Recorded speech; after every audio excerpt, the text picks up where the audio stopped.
Hi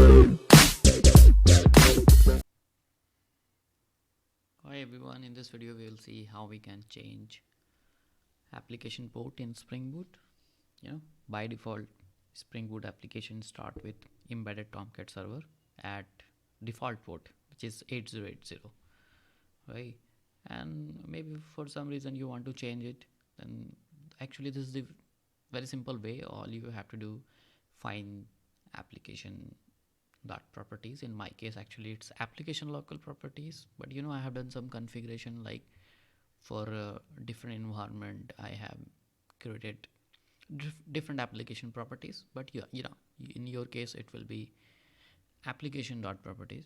All you have to do, find it, which you can find here inside src main java resources, not inside java but inside resources.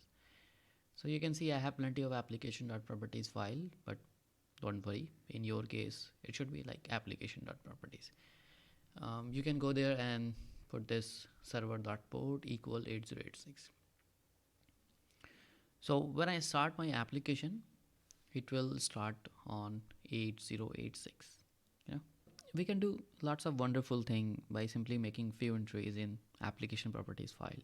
Changing server port is one of them. Maybe sometimes you can find any situation where you don't know the free port. Maybe your application is deploying on any other machine which you don't have much control, and they ask you to pick any available port.